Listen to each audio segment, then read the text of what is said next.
right, so I want to talk to you a moment about what we're starting to get into in calculus.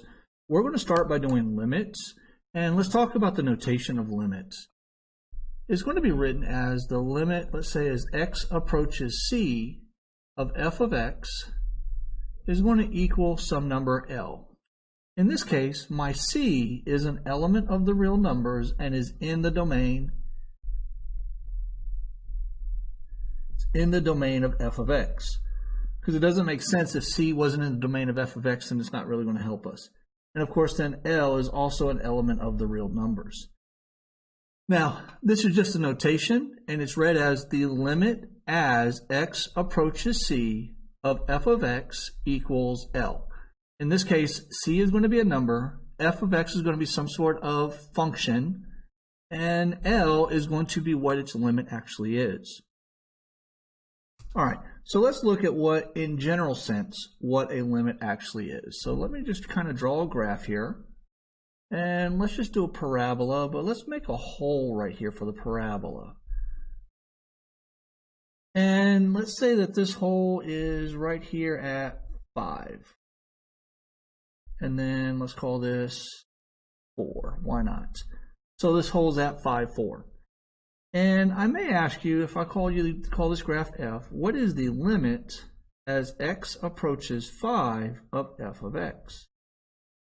Well, the key to this is, to find the limit, it's going to have to approach the same number from the left and from the right. So I'm going to look here, and I'm going to look here, and I'm going to see what number is it approaching, what y value is it approaching.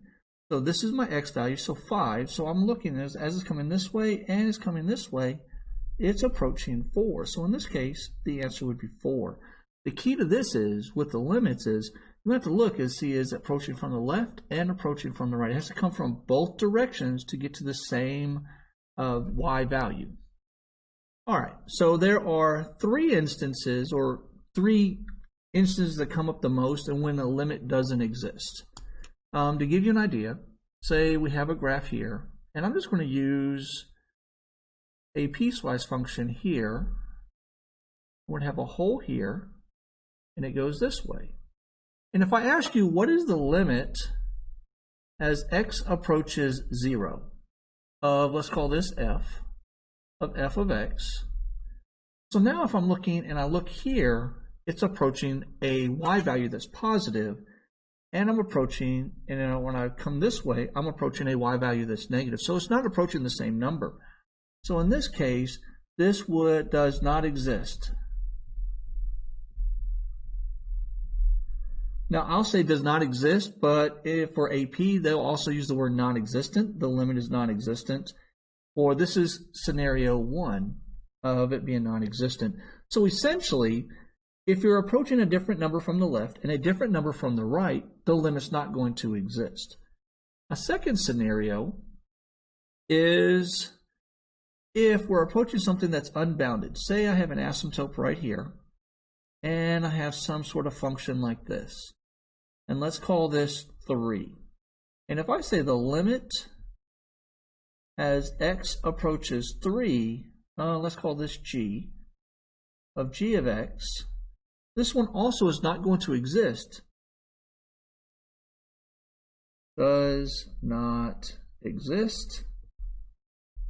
And of course in an AP they can use the words does not exist or non-existent. And the reason for this is because as it's approaching 3, it's not even approaching a number, it's unbounded. It's going to be going up and up and up and up, and it's approaching different numbers the closer you get to 3. So this is an unbounded situation. All right, and then the third most common one you're going to see is oscillation.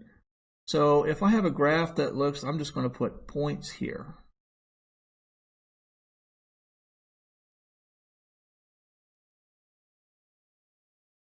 And we can see that it's bouncing between 1 and, say, -1.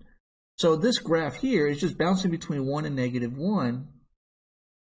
So if I'd say that the limit, let's say as x approaches 0, of, let's call this h, of h of x, this is also not going to exist. Does not exist.